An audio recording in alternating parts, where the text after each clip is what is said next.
Glórias a Deus. Quero cumprimentar a todos com a paz do Senhor Jesus. Encosta a sua mão e diga: viva. Viva o Senhor. Abra sua Bíblia na carta de Paulo aos 1 Coríntios, capítulo 11. Cerimonial de transferência, não só hoje, mas sempre que abrimos, Deus tem uma promessa de espiritualidade diferente no meio. Lembramos sempre que estamos falando do segundo sacramento da igreja. E como segundo sacramento nós invocamos a pessoa do Senhor Jesus Cristo, porque hoje esta festa não é outra senão a comemoração da morte do Senhor. É algo fantástico quando nós começamos a pensar nisso, porque gostamos de festas, de comemorações, nascimento, contar os nossos anos, todos os anos, mas ninguém comemora o ano que tal pessoa morreu, né? E Jesus disse: faça isso em memória de mim todas as vezes que fizeres. Então estamos hoje aqui mais uma comemoração do dia da vitória, porque a vitória da igreja foi a morte e ressurreição de Cristo. Por isso nós nos reunimos para comer a tua carne e beber o teu sangue. Primeira carta de Paulo aos Coríntios, capítulo 11, versículo 23. Porque eu recebi do Senhor o que também vos ensinei, em que o Senhor Jesus, a noite que foi traído, tomou o pão, tendo dado graças, o partiu e disse: tomai e comei, porque isto é meu corpo, que é partido por vós. Fazei isto em memória de mim. Semelhantemente, depois de cear, tomou Jesus o cálice, dizendo: este cálice é o novo testamento no meu sangue. Fazei isto em memória de mim.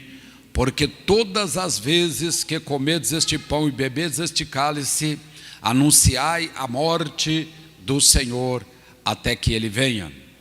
Portanto, qualquer que comer deste pão ou beber deste cálice indignamente será culpado do corpo e do sangue do Senhor.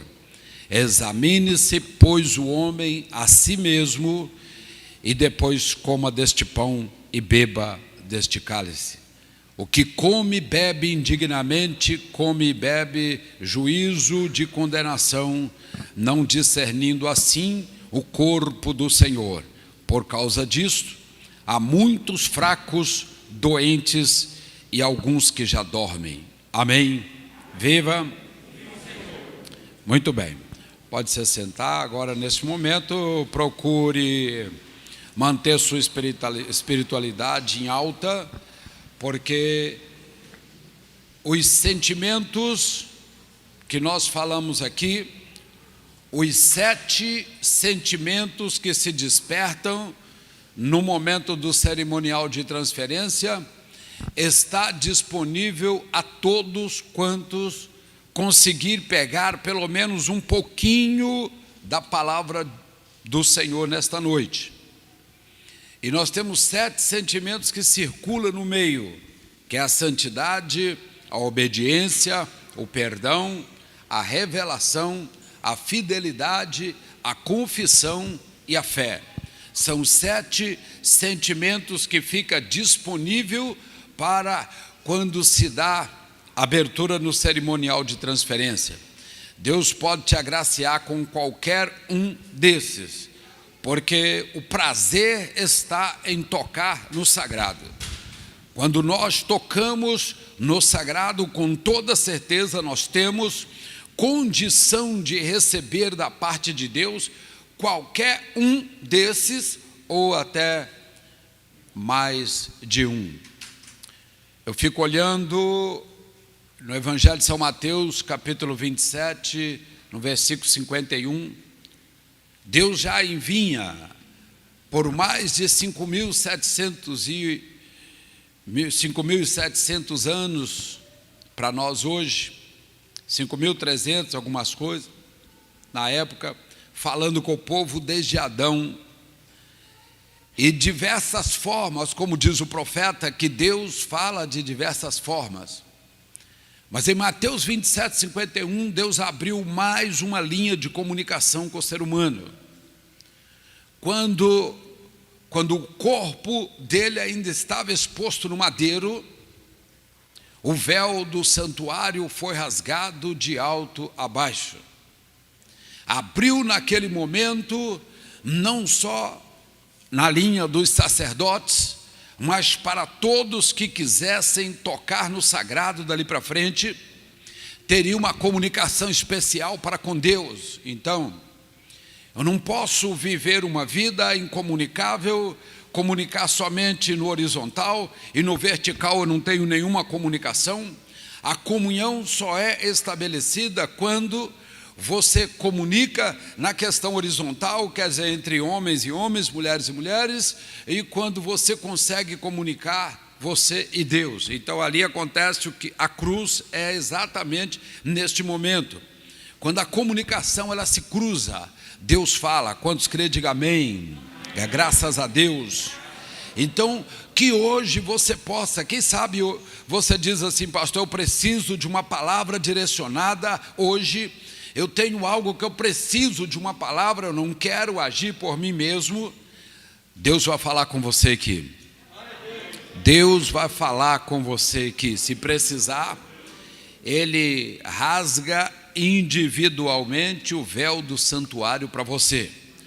Porque para todos já foi rasgado no Calvário. Mas Ele pode rasgar para você hoje e você sair daqui dizendo: pastor, 1% eu consegui entender, 1% eu consegui entender. Então Deus falou com você.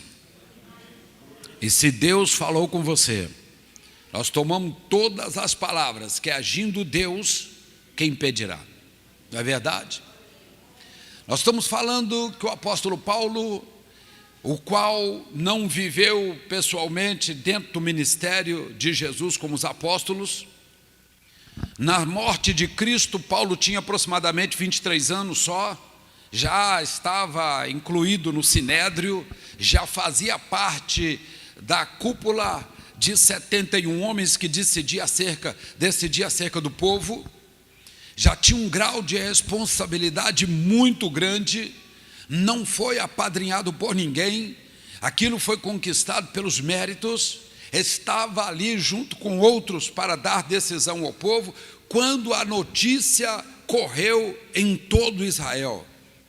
Aquele homem que se intitulava Cristo e que os chamavam de Messias, vindo da Galileia, foi condenado, morto e crucificado lá no Calvário.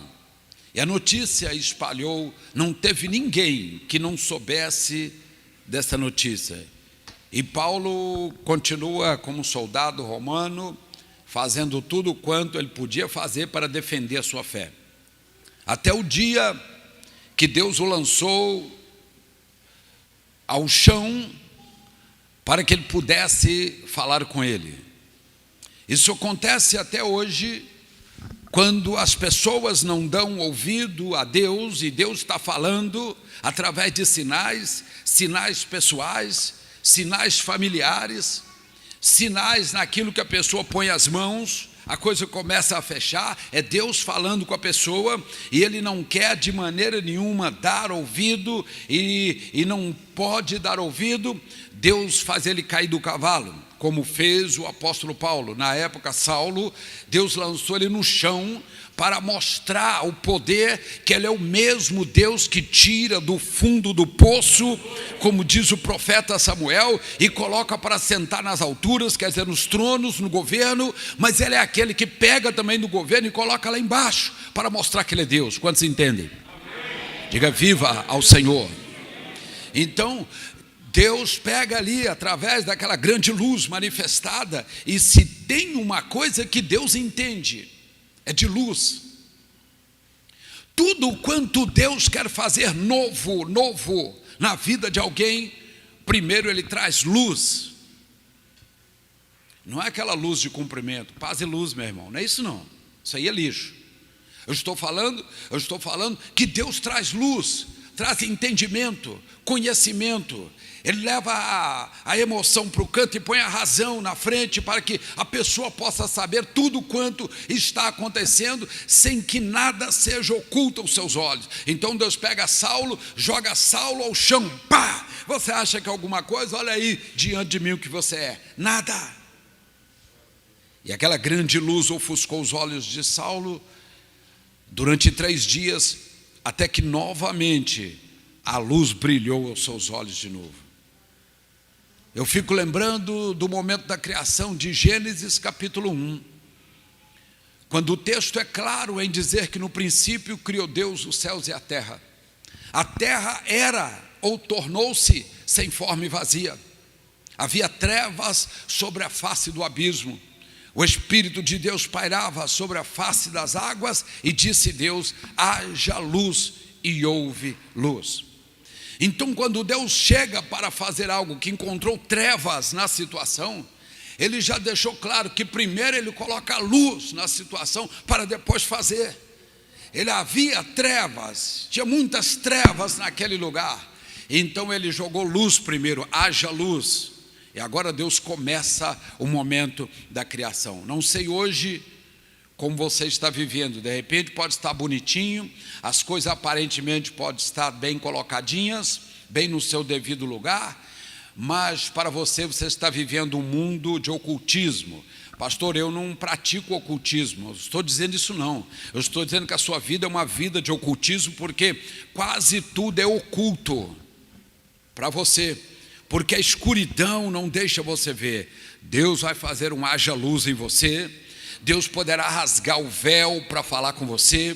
Deus poderá trazer o alinhamento sobre você para fazer você entender, sem que seja preciso de ir ao chão. Mas se for preciso também Ele não poupa, porque Ele usou o profeta para dizer, um dos apóstolos também confirmou esta palavra, que Deus não poupou nem os seus anjos quando precisou fazer algo. Por acaso, e nem o seu filho, será que Ele não faria também com um de nós? Apóstolo Paulo faz a revelação, porque eu não participei daquele dia. Aquela noite foi terrível. Foi uma noite dentro de Jerusalém, mais propriamente no alto do Monte Sião, onde o fato aconteceu. Houve a traição de Betânia até Sião. Judas já estava com aquilo engendrado no seu coração. Ele já havia combinado um preço para trair a Jesus, e Jesus também já tinha visto que ele era bem vulnerável à questão de dinheiro, que era só colocar mais um pouquinho que comprava ele. E até hoje existem pessoas assim. Eu não digo que você não tem que gostar daquilo que é seu, que é justo, que é honesto, que você conquistou, mas tem pessoas que você colocar uma notinha a mais de dinheiro, você leva ele como se fosse alguém que possa ser levado assim. Então coloca mais um dinheirinho, a pessoa leva. Então isto não é o que Deus tem para o ser humano. Então Jesus sabia. Jesus olhou nos olhos de Judas e falou: Judas, você, um camarada bom, foi escolhido pela ponta do meu dedo, mas você se vendeu, já na sua consciência você já pecou. Você vai me trair essa noite, mas nem por isso vou te tratar mal. Jesus quebrou o pão na mesa e colocou, molhou o pão e colocou na boca de Judas.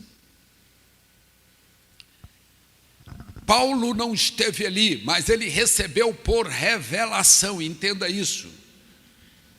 E ele deixa claro no 11:23, porque o que eu recebi do Senhor, por revelação, já era quase 30 anos depois.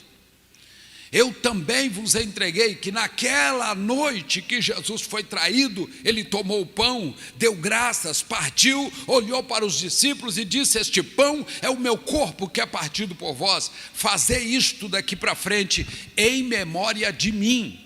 Só que Jesus ainda não tinha morrido quando ele disse: faça isso daqui para frente em memória de mim. Quando o Evangelho de São Marcos, capítulo 14, ele diz o seguinte: pois também não beberei mais do fruto da vide, até que chegue o dia do qual beberemos todos juntos no reino de Deus. Então ele faz uma despedida do momento. O apóstolo Paulo tem uma visão forte do que aconteceu naquela sala sem que ele tivesse participado. Mas vamos lá. Ele ouviu o pastor na época? Ouviu. Não teve um que não ouvisse o fato que um homem da Galileia foi crucificado e colocaram placa dizendo que ele era rei dos judeus e que ele foi enterrado no túmulo ou colocado no túmulo de José de Arimateia. Como vamos garantir, pastor, que Jesus, essa notícia chegou a todos? É só você lembrar da ressurreição. Jesus ressuscita, sai cerca de 3 quilômetros de Jerusalém rumo à Galileia. Numa aldeia chamada Emaús, no caminho ele encontra dois dos seus que não o reconheceram. E eles vão caminhando lado a lado, chorando e falando, crucificação, colocou um ponto final no nosso ministério, que coisa e tal, e Jesus andando ao lado dele. E de repente Jesus fala, de que vocês estão falando? E eles dizem, mas será você o único em Jerusalém que não sabe o que aconteceu nos últimos dias? Então quer dizer, ele estava dizendo que qualquer notícia que aconteça, ou que até hoje acontece dentro de Israel, todos tomam consciência do acontecimento. Assim chegou a Paulo. Saulo, na época, Saulo ainda, ele teve o conhecimento, morreu um homem na cruz, e eles diziam que esse homem era filho de Deus, era o salvador do mundo. Bom, até então, era apenas uma informação que talvez você também tenha. Talvez você tenha uma informação muito importante na sua vida, mas você não tem a revelação da informação, que é outra coisa. Você ouviu falar, você leu matéria sobre isso, as pessoas envolvidas chegou e contou para você um caso que aconteceu, mas você não teve a revelação do texto. É isso que eu quero que você entenda. Paulo sabia, como um membro do Sinédrio, como um militar da época, ele sabia sim, ele era interessado em todos esse tipo de assunto. É claro que ele perguntou como que foi, bateram bastante, torturaram bastante, torturamos, como que foi, ele gritou, não gemeu, como ovelha muda foi perante aqueles que o tosqui, não abriu sua boca, confirmou a palavra de Isaías 53, do profeta. Parece que esse homem não sentia dor, eles batiam, e ele não reclamava de nada, cuspia, arrancaram a sua barba, esbofetearam o seu rosto, e ele não falou nada, pregaram no madeiro, e ele não gritou.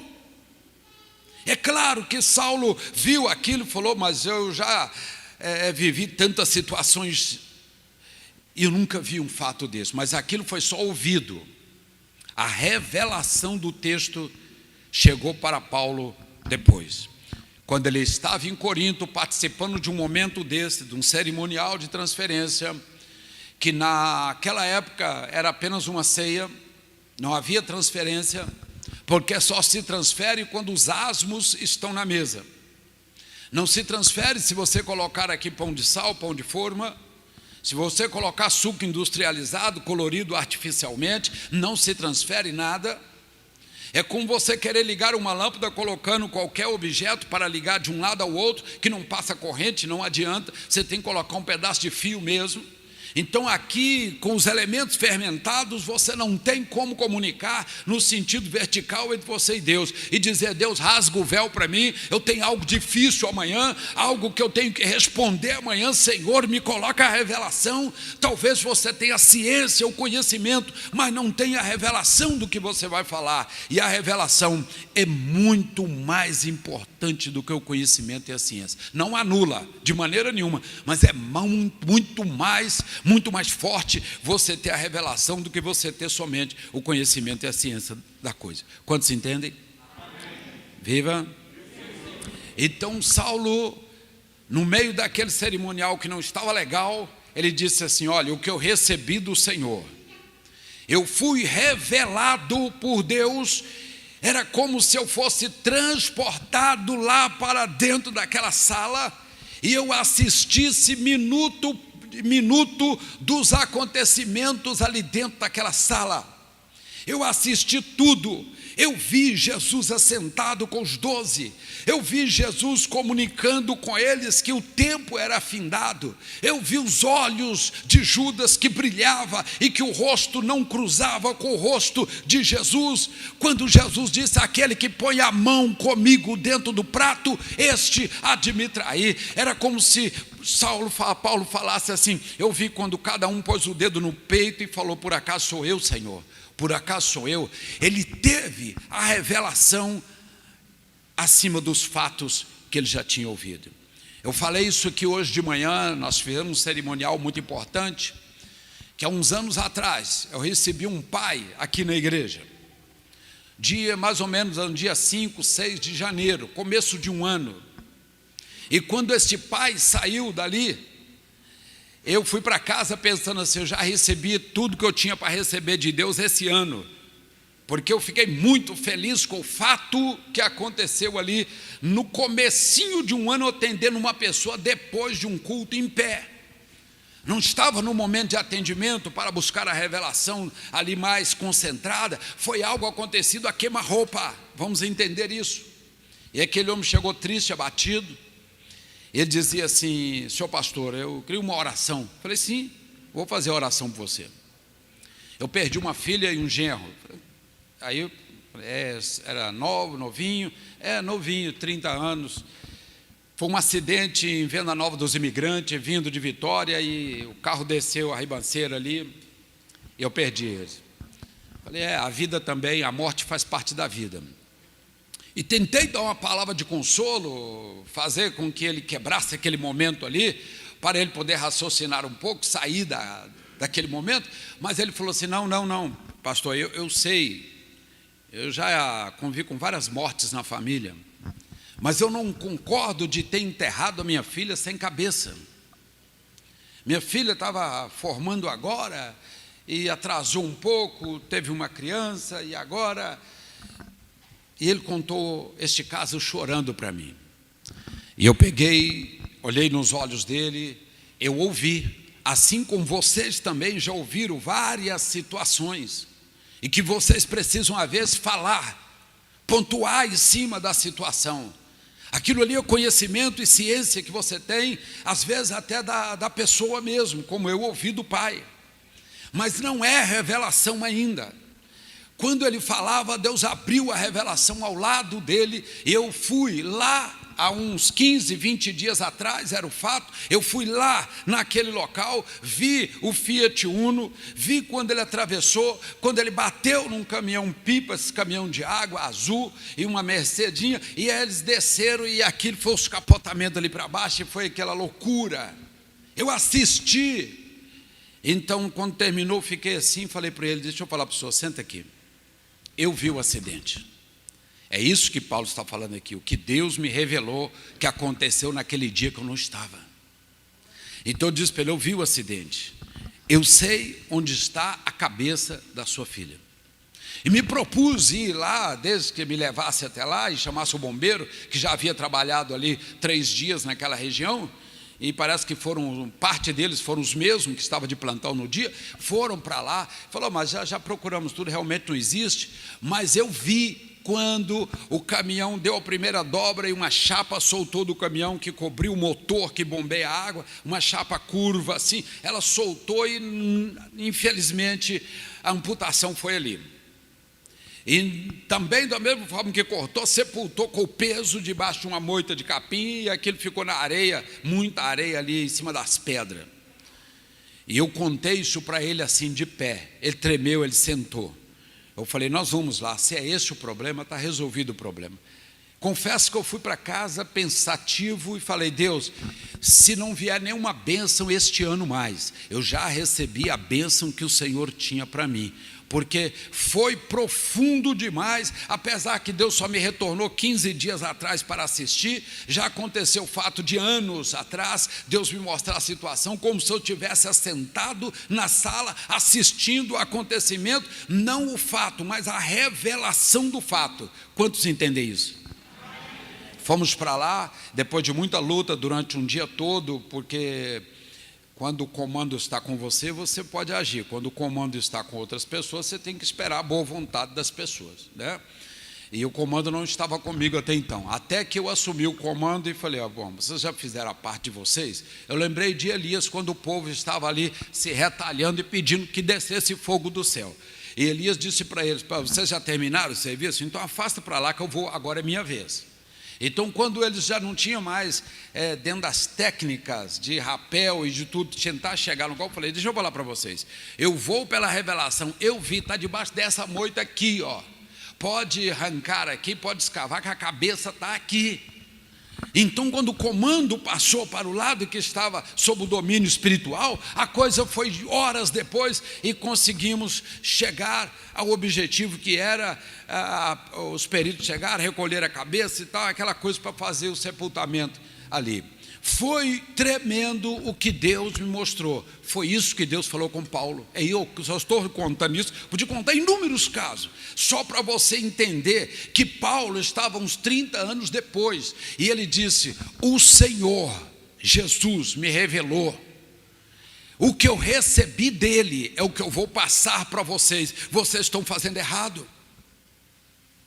Vocês precisam alinhar a forma de fazer, desde a confecção dos elementos até o servir. Vocês estão fazendo errado. E Paulo em Corinto começa a dizer para ele, porque todas as vezes que vocês comem este pão e bebem este cálice, vocês anunciam a morte do Senhor até o arrebatamento. Pastor, que dia que vai parar de fazer? Após o arrebatamento não tem mais. O arrebatamento é agora. Vamos entender, se ele fosse hoje, não haveria mais razão de ministrar o cerimonial, porque após o arrebatamento nós teremos um cerimonial nas bodas do Cordeiro, qual o próprio Senhor vai nos servir. Estamos hoje aqui na condição de receber de Deus uma procuração, como se fosse isso, espiritual, para você entender. Você não pode representar alguém só porque você conhece alguém, só porque você é parente de sangue de alguém, só porque você sabe todos os detalhes, a biografia daquela pessoa, você vai representar esta pessoa. Não pode. Você precisa ter um documento, você precisa ter ali uma procuração assinada, reconhecida, para você chegar e falar assim, olha, eu estou aqui representando fulano de tal. Está aqui? Tá, então naquele momento você representa ele legalmente perante qualquer coisa, né? Pastor, eu sou servo de Deus, já represento Jesus onde eu chegar. Não, você não representa só porque você conhece, só porque você conhece a Bíblia, só porque você tem anos que louva o nome dele. Você representa quando ele te dá autorização para isto. Fora disso, você é cristão, você é servo, você é salvo. Não há problema nenhum contra esse tipo de coisa. Mas representar ele perante uma situação só depois de você ter uma procuração. Não é papel, não é mais o dedo, não é uma tarja que vai colocar, que nada disso. Você precisa participar do corpo e do sangue do Senhor. Pastores, se os asmos estão aqui, e se você já é um servo de Deus, está com a vida no altar, não há problema contra você, você deve participar do corpo e do sangue. Se há alguma coisa que te condena, fique tranquilo até que você possa estar liberado por Deus para participar. Não há condenação por não participar. A condenação é por participar, não podendo participar. Quantos estão entendendo? Diga amém. Então, pastor, quando eu participo ou recebo, você recebe. Há uma escrita enganosa, eu não conheço muito, mas se você pegar o representante mundial da Igreja Católica, nós o chamamos de Sua Santidade ou de Papa. Há uma escrita na sua estola sacerdotal, assim no sentido vertical, Vicariae Filis Dei, em latim, que está escrito que ele está dizendo que ele é substituto do Filho de Deus. Mas Deus tem substituto, Jesus morreu e ele é o substituto de Jesus? Não, isso aí, irmãos, falar só de mencionar isso já peca. Um homem carnal, mortal, cheio de pecado, igual todos os outros, não pode ser substituto. Nós podemos ser representantes e não substituto. Quantos estão entendendo? Porque você representa quando você participa aqui. O Senhor te autoriza, a partir de hoje, quando você chegar numa situação que precisar que eu faça alguma coisa, lembre, você tem uma procuração assinada porque você participou do cerimonial de transferência. Quem foi que falou isso, pastor? O apóstolo Paulo foi revelado, Deus o levou na sala, lá no local da primeira ceia. Geralmente a gente fala que é a última ceia. Não foi a última, foi a primeira, porque ali nasceu a ceia. Aquela festa não era cristã, era uma Páscoa, era uma festa judaica que estava na mesa. O Senhor chega, retira alguns elementos e logo depois ele se coloca no lugar dos elementos que ele tirou. Por exemplo, as ervas amargas, sofrimento. Ele diz: eu vou sofrer pelo meu povo. Cordeiro pascual de um ano macho sem mácula, ele retira o cordeiro, ele se coloca no lugar do cordeiro. Era uma Páscoa que se transformou na primeira ceia, do qual se tornou, após a morte, o cerimonial de transferência, segundo o sacramento da igreja, para a igreja cristã. Então hoje você é privilegiado de estar aqui, amém? Hoje pela manhã nós tivemos aqui, foi tremendo. A oração é forte porque ela é feita em nome do Senhor Jesus, e Deus, Ele ouve as orações para fazer aquilo que os seus servos pedem, e Deus tem operado grandes coisas em todos os lugares. Eu sempre tenho aproveitado esses momentos gloriosos para trazer também parte de ensinamentos. Hoje você pode estar aqui com toda certeza, 1%, se você entendeu, Deus falou com você. Quantos aqui receberam de Deus? E 1% não precisa mais, pastor, não precisa 100, não precisa 100 não, 1% Deus falou com você. Com este 1% você pode caminhar o mês todo sem problema. Deus vai estar com você, sempre falando, orientando, trazendo luz no meio das trevas.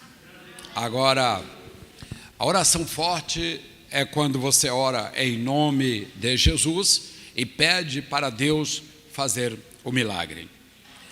Nós estamos vivendo épocas, como eu falei na quarta-feira aqui, sobre a inversão de valores. Valores de todos os meios que você imaginar estão sendo invertidos. Há muitas pessoas que, ao levantar uma oração, pedem para Jesus. Eu sei que há meios que também pedem para a mãe de Jesus, outros pedem para santo. O pedir para Jesus, a oração não chega até a Deus. Você tem que pedir para Deus, em nome de Jesus. Mas quem opera é Deus, não é Jesus. Vamos entender isso bem claro, porque os cristãos perdem batalhas pequenininhas, porque o alvo é aqui, ele atira aqui.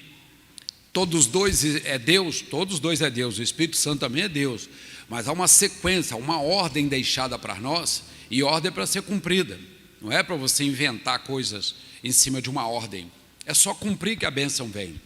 Certa feita eles foram até Jesus adorar, Jesus falou: não, me adora não, adora meu Pai. Outro chegou e falou: bom mestre, por que me chama bom? Só um bom que é no céu, que é Deus.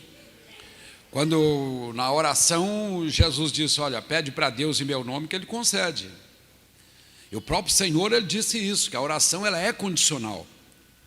Não foste vós que escolheste a mim, mas fui eu que escolhi a vós, disse o Senhor, para que vades e deis fruto, que o vosso fruto permaneça, a fim de que tudo quanto pedirdes ao Pai em meu nome, Ele vos conceda. Então, a oração ela é feita a Deus, o Pai, é Ele que opera, Ele que cura, Ele que abre as portas, Ele que batiza, Ele é o Senhor, o Senhor. E a confissão do cristianismo era exatamente esta: confessa a Deus como seu Senhor, Jesus como seu Salvador. Promete todos os dias melhorar um pouquinho para Ele, você fez o juramento. Pronto. A partir daquele momento da confissão, que eu costumo dizer e repito, que tem mais valor na vida de uma pessoa é a confissão. Quando você confessa, naquele momento você passa para um outro lado, você sai da condição de homem natural e passa para homem espiritual. A partir daquele momento, Deus fala com você a qualquer momento. Claro que não fala o tempo todo, porque nós não temos condição física e espiritual para suportar isso. Quando os pastores vêm, aí em Êxodo 33, fala uma coisa interessante, que havia um acampamento feito de barracas, lá no Sinai, e Moisés fez uma barraca fora um pouco, e chamou a tenda do encontro. E naquela tenda do encontro, quando Moisés descia para a tenda, os chefes de família vinham todos para a porta da sua tenda, reverenciá-lo. E ele descia para a tenda, saía do arraial, entrava na tenda, todos viam, e a nuvem de glória vinha sobre a porta da tenda e ficava ali, e Deus falava frente a frente com Moisés. Quando Deus terminava o diálogo, a nuvem de glória subia, aquela nuvem branquinha subia, todos viam, Moisés saía dali, ia conduzindo em direção da comunidade, e Josué ficava na porta da tenda, e todos os chefes de família se colocavam na porta da sua tenda, cada um na sua tenda, reverenciando Moisés. Por quê? Porque era assim que funcionava as coisas. Então não temos que inventar nada. As inversões de valores têm mudado muitas coisas lá fora, no meio da família, na sociedade e até no meio da igreja. Tiraram Deus do trono e colocaram Jesus no trono. Jesus, ele é filho de Deus. E Jesus é a segunda pessoa da Trindade. Jesus, o nome dele tem poder. O sangue dele tem poder. Jesus pode fazer qualquer coisa, mas nós, como servos, temos que pedir para Deus. E Deus opera em nome do Filho. Quantos estão entendendo? Caso você tenha dúvida um pouquinho disso, depois participa com a gente aos domingos, às 8 horas da manhã. Nós temos um ensinamento muito bom, muito forte aqui na igreja, a um nível mesmo bem acima de seminário, assim, prático. É muito bom mesmo, muito conhecimento que Deus tem trazido para nós aqui. Liderança, escatologia, história de Israel, geografia bíblica, conhecimentos gerais, enfim, de graça. Você vem, participa e você vai ter grandes orientações para a sua caminhada de vida. Viva o Senhor! O Deus opera de perto, como nós estamos aqui, estamos de perto, um no calor do outro. Quem sabe hoje você precisa de uma oração especial para definir situações que poderão pautar a sua vida daqui para frente, não sei. Talvez esta semana será uma semana decisiva que a sua família nunca mais vai esquecer, não sei. Mas seja o que for, talvez uma enfermidade no meio da família. Eu tenho um irmão lá em Cabo Frio que está lá respirando agora no respirador lá. Mas ele é gozador, ele tem força e Deus vai retirá-lo lá com certeza. Que eu falo para os irmãos, deve estar assistindo a gente na caminha lá. Mas graças a Deus, se você tem alguém que está precisando neste momento, Deus opera à distância também. Os 7 homens de Deus estão aqui, nós vamos estender a mão, fazer um tabernáculo sobre você. Você pode ficar sentado, em pé, como queira, mas reverencia o momento da oração e pede a Deus nas suas orações, mesmo em pensamento. Você fala, Deus, eu preciso disso, e com certeza Deus vai conceder para você. Amém. Faça isso agora. Estende as mãos, irmãos. Querido Deus, querido Pai, mais uma vez, Senhor, invocamos o Teu nome na pessoa do Senhor Jesus Cristo, porque sabemos que Tu és o Messias, Senhor. Sabemos que o Senhor virá ao arrebatamento para buscar a Tua igreja, da qual fazemos parte desta igreja. Pedimos a bênção do Senhor mais uma vez, agora para todos que estão aqui presentes, que estão em oração, em pensamento, que estão ligados agora, Senhor, pedindo uma bênção especial. Os pastores se encontram orando neste momento, ó Deus, com um tabernáculo estendido sobre a Tua igreja. Usa a boca dos Teus servos com oração forte, usa a boca dos Teus servos com revelação, Senhor, para que a Tua igreja seja abençoada neste momento. Quebra todo encanto, quebra todo desânimo, quebra as magias, quebra, Deus, as forças de inveja que tem vindo contra a vida dos Teus servos.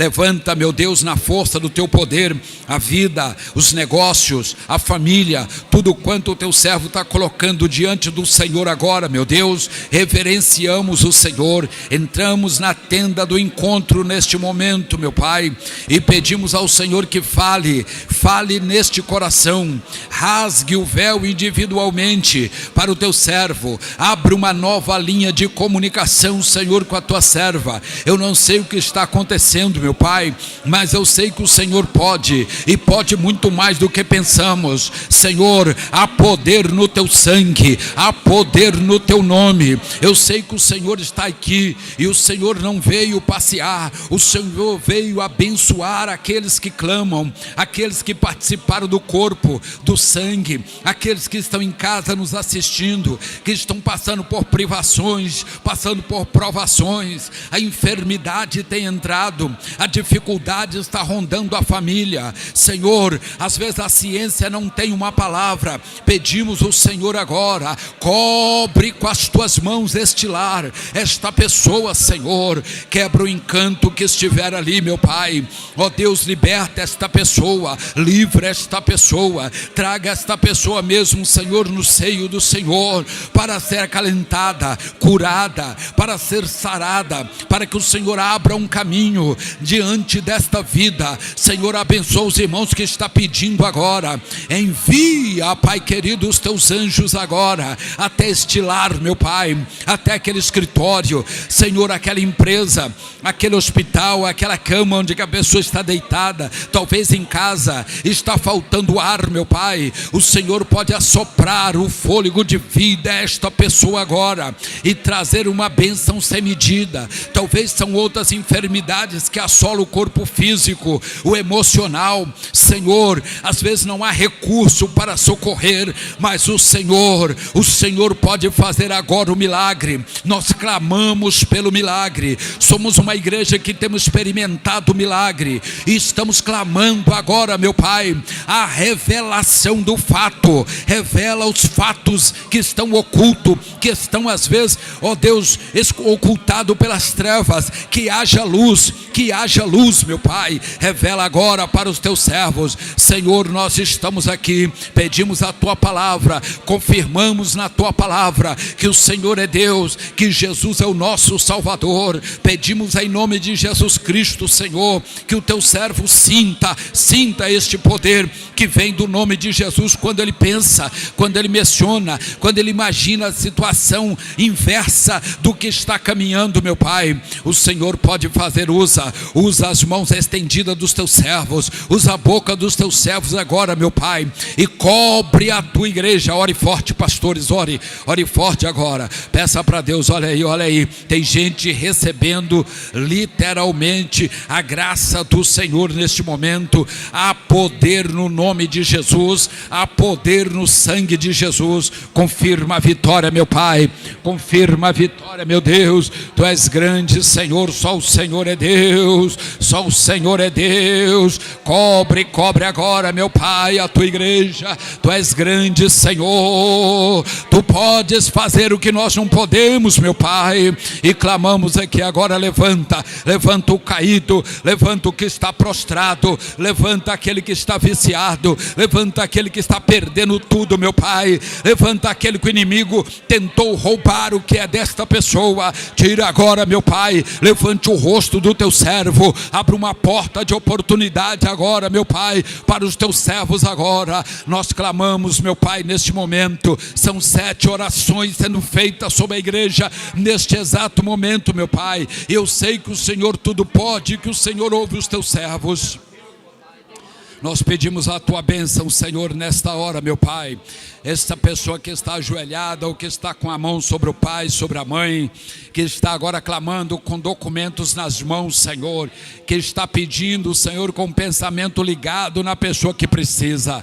Socorre esta pessoa agora, meu Pai.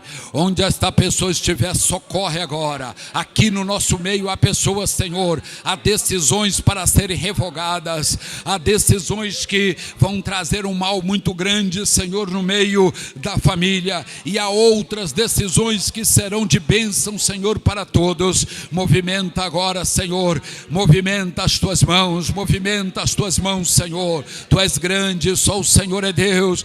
Só o Senhor pode, receba aí, receba onde você está, fale com Deus um pouquinho, fale: Deus, eu não sei orar, mas estou aqui, eu estou recebendo do Senhor. Fale, pode falar com Deus agora. Deus cobre você com o sangue dele agora, Deus cobre você e a sua família com o sangue precioso derramado no Calvário. Deus está com você, meu irmão. Deus te toma hoje para levantar o seu rosto, Deus te toma hoje para levantar o seu rosto agora. Pai querido, nós clamamos: oh glória, glória, glória, glória, glória, glória, glória a Deus. Confirma a bênção, meu Pai, confirma a vitória, em o nome poderoso do Senhor Jesus Cristo. Amém e amém. Amém, igreja. Amém, irmãos. Abençoa a igreja, estão abençoados em o nome santo do Senhor Jesus Cristo. Amém.